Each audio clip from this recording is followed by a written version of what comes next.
Bonjour, bonsoir, re-bienvenue pour un podcast analyse bilan de Multi21. Je suis accompagné du seul, de l'unique Clément. Bonjour Clément, comment vas-tu? Eh ben écoute, ça va encore mieux que d'habitude aujourd'hui, puisqu'aujourd'hui on va parler de Sober F1 Team, mon cher. Toi, comment tu vas? Exactement, je vais très très bien parce que je sais que tu vas très bien également.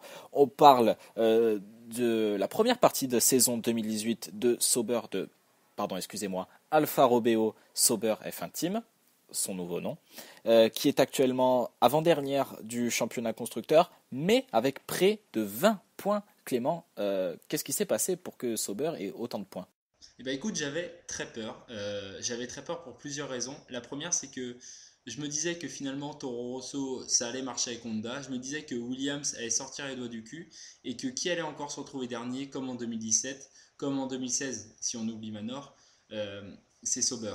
Et finalement, le championnat m'a donné tort, puisque non seulement Sauber est 9e au classement et pas dernière, mais en plus c'est un peu traître, puisque Toro Rosso qui est devant eux ont marqué 12 points d'un seul coup grâce à Gasly, que Sauber a dû essuyer un double abandon en Grande-Bretagne alors qu'ils étaient bien partis pour scorer avec les deux pilotes. Finalement, c'est une bonne saison de la part de Sauber.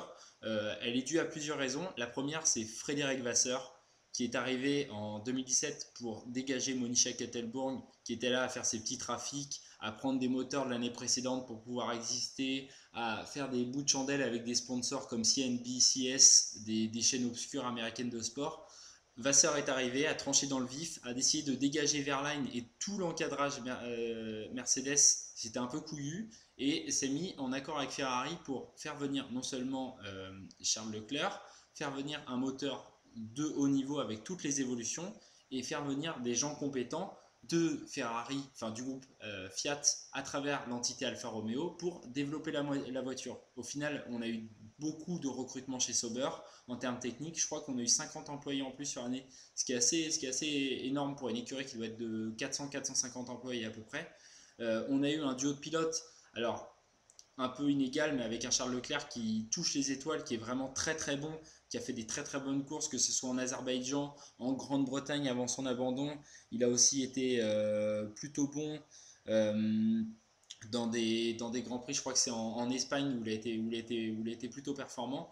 Donc ça fait plaisir de les voir à ce niveau. Eux ambitionnent dès 2019 d'être la quatrième force du plateau. Leur progression en fait n'a été que d'un rang en termes de classement, mais en termes de temps autour, ça a été assez fulgurant.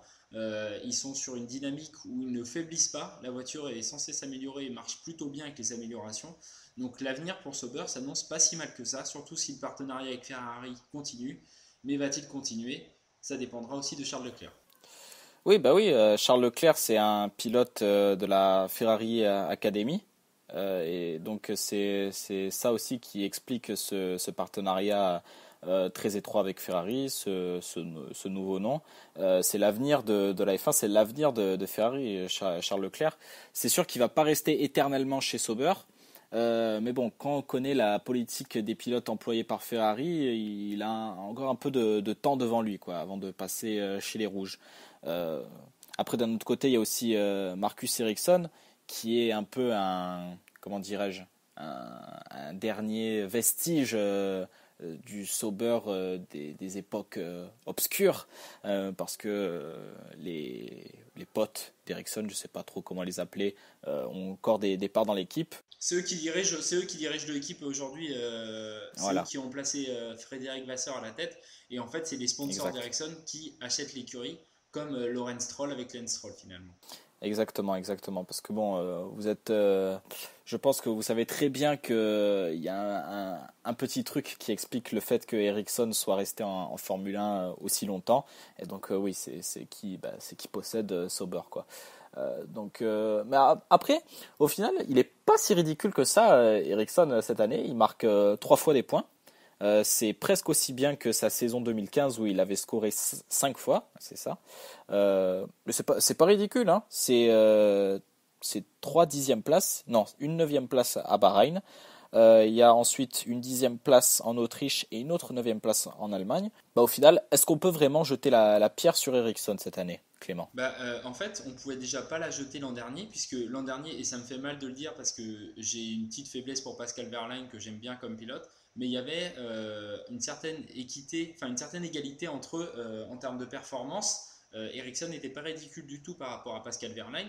Son choix d'être conservé, bien évidemment, est dû au fait que c'est ses sponsors qui tiennent l'écurie, mais n'était pas du tout un choix incohérent en termes sportifs, puisque finalement il faisait un peu jeu égal avec Pascal Wehrlein. Durant les essais hivernaux cette année, il s'est bien rendu compte qu'entre lui et Charles Leclerc, il y avait un gap qui était immense et qu'il allait se prendre une gifle monumentale s'il ne réagissait pas. Et finalement, il s'est sorti les doigts des fesses.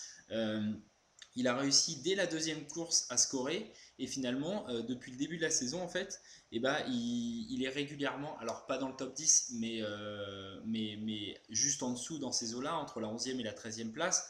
Dernièrement, il a scoré 2 fois dans les 4 dernières courses. Ça n'avait pas dû lui arriver depuis 2015 justement, en milieu de saison où il avait scoré 3 fois en 3 courses ou 3 fois en 4 courses, quelque chose comme ça. Et en fait, il s'est rendu compte que cette année, ça pouvait être vraiment important. Pourquoi? Parce que, en fait, on va parler politique, mais Ferrari veut conserver Charles Leclerc, mais ne peut pas le placer directement chez Ferrari. C'est-à-dire que aujourd'hui, comment est-ce qu'on pourrait dire ça? Ferrari ne peut pas placer Charles Leclerc ailleurs que chez Sauber. Tout simplement parce que la seule écurie dans laquelle ils peuvent placer Charles Leclerc aujourd'hui, c'est chez Sauber. Ils ne peuvent pas encore le mettre chez Ferrari, il est trop jeune pour ça, ils ne peuvent pas le placer ailleurs. Donc en le plaçant chez Sauber, ils veulent simplement faire grandir Sauber, l'amener à être un peu plus grand pour pouvoir le conserver dans leur giron. Et ça, Marcus Ericsson sait qu'il peut en profiter pour pouvoir monter en gamme et il s'accroche le plus longtemps possible à son siège. Alors, est-ce que ça va durer? On ne sait pas. Est-ce que finalement Frédéric Vasseur ne va pas prendre la main sur les propriétaires suédois et leur dire écoutez, il faut un jeune pilote performant à la place de Marcus Ericsson? L'avenir nous le dira, mais en tout cas, pour l'instant, Ericsson fait tout pour conserver sa place et sait très bien que Sauber est dans une phase ascendante. Ah bah, je suis tout à fait d'accord avec toi. Donc c'est un avenir radieux qui se profile pour Sauber. À quelle place tu les vois finir la saison? Moi, je les vois finir devant Toro Rosso, je les vois finir 8e. Je pense que Charles Leclerc va encore scorer 3-4 fois des points et je vois bien Marcus Ericsson scorer au moins une fois des points jusqu'à la fin de saison. Toi, tu te vois terminer où? Bah, au final, je suis d'accord avec toi sur le fait de marquer encore des points pour Ericsson comme pour Leclerc. Par contre, je ne sais pas si ils auront la force nécessaire pour dépasser Toro Rosso au classement. Peut-être que s'il y a encore un Grand Prix apocalyptique qui se produit où les deux Sauber vont finir quatrième et cinquième, ok d'accord, mais en temps normal, on va dire, je pense qu'ils vont rester neuvième avec tout de même un bon total de points. Ouais, écoute, on verra ça d'ici la fin de la saison. Et puis, ça a été un plaisir de parler de Sauber avec toi. Même si j'ai un peu plus parlé que toi sur le sujet, je suis désolé. Voilà. Ah, mais je sais que tu affectionnes Sauber, donc il n'y a pas il n'y a pas de souci là-dessus. Je te dis au revoir et puis à bientôt pour un prochain épisode de Multi 21. Au revoir.